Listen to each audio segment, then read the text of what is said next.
आमतौर पर यह देखा जाता है कि सामान्य तापमान पर सोडियम को केरोसिन में रखा जाता है। अगर इसे खुली हवा में रखा जाए तो ये तुरंत आग पकड़ लेता है। खाना पकाने वाली गैस गैस के नॉब को खोलते ही जलने लगती है। इसके अलावा सूरज की ज्यादा गर्मी से जंगल में एकदम आग लग सकती है। क्या इन घटनाओं में एक ही तरह का कंबस्चन हो रहा है? जी नहीं, इन सब में एक प्रकार का कंबस्चन नहीं होता। तो चलिए इन प्रकार को देखते हैं।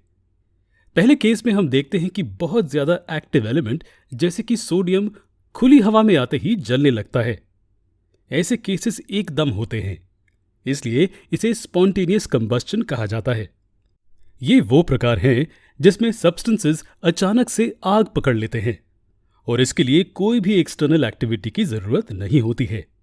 जरा रुकिए, क्या कंबस्चंस को खास एक्सटर्नल एक्टिविटीज की जरूरत होती है? जी बिल्कुल, कई केसेस में इसकी जरूरत होती है। चलिए दूसरे केस का उदाहरण लेते हैं। जब आप गैस नॉब को खोलते हैं तो क्या गैस फौरन जलने लगती है? नहीं, आपको इसके लिए एक जलती हुई माचिस की तीली लानी होगी।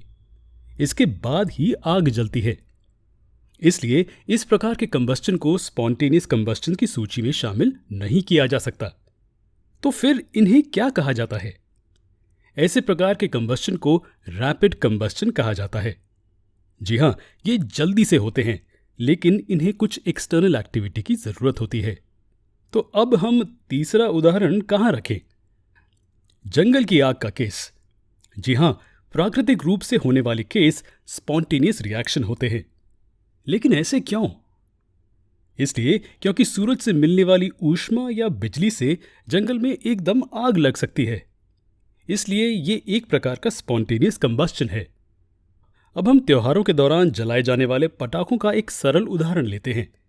ये किस प्रकार का कंबस्चन है? क्या ये स्पॉन्टेनियस होगा या रैपिड? ये तीसरा प्रकार है जिसे एक्सप्लोजिव कहा जाता है। जी हाँ, जब कंबस्चन के कारण बड़ी मात्रा में ऊष्मा, रोशनी, गैस और आवाज उत्पन्न होती है तो ऐसे प्रकार को एक्सप्लोजिव कहा जाता है।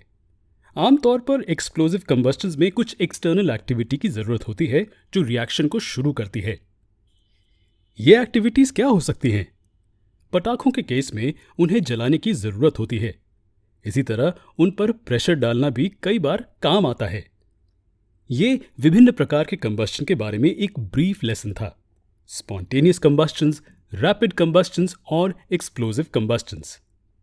अब हम फ्लेम्स और उनके स्ट्रक्चर के बारे में अगले लेसन में पढ़ेंगे।